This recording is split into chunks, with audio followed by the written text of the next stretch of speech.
Onions are usually an ingredient in all kinds of things that we make, but today we're going to make them the feature.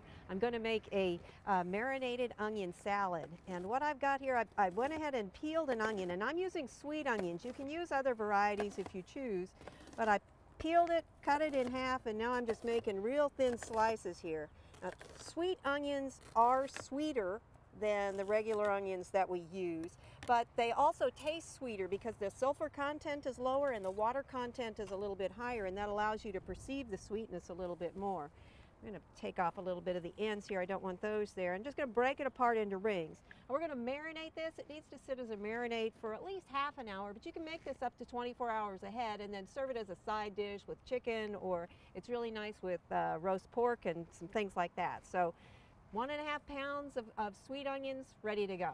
Now we're going to make the marinade. It's relatively simple once you get the ingredients going, but I will warn you that some of the ingredients take a little bit of time to get ready. I have 2 tablespoons of grated lime peel. So just take the outside, the green part off there. Get your peeler or your grater ready to go. I've also got 3/4 of a cup of lime juice. Now this whole recipe is going to take you somewhere between 7 to 10 fresh limes, depending on the size, the juiciness, and so on. So be prepared. Always good to have a couple of extra. I've also got a tablespoon of olive oil. Now, if you don't like the stronger flavors from olive oil, you could use a canola oil.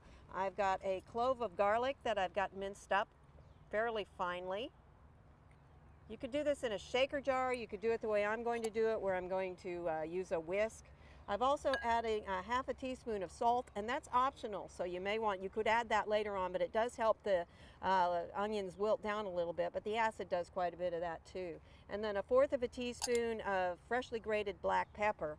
Simply whisk these together real well, and we're going to pour this over our onion mixture and cover it well. And a couple of reasons for the covering it well. One is because the onions, even if they're sweet onions, they're going to have a lot of flavor to them. And if you don't get them covered well and you've got them in your refrigerator for a little while, everything in there is going to have that aroma, and anything that's mild flavor is going to start picking it up. So go ahead and put it in the refrigerator. If you're going to keep it a little bit longer than that, I would come back and stir it a couple of times just to make sure everything gets well blended. After that period of time, you get something, and I'm going to pick these up a little bit so you can see how much more wilted they are than they were when they were fresh. And that's because of the action of the acid, a little bit of action of the salt.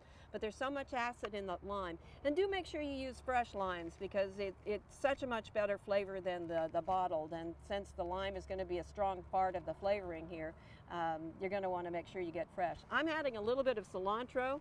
The breeze is taking a little bit of cilantro away. I'm going to try and get it on here.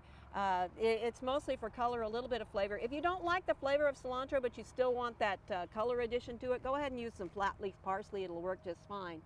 I hope you'll enjoy these. It's a nice way to enjoy onions as a feature on the plate without adding a lot of fat, which is usually what happens if they turn into a side dish. They turn into a fried onion or something along that line. This is Marinated Onion Salad. For Oklahoma Gardening, I'm Barbara Brown.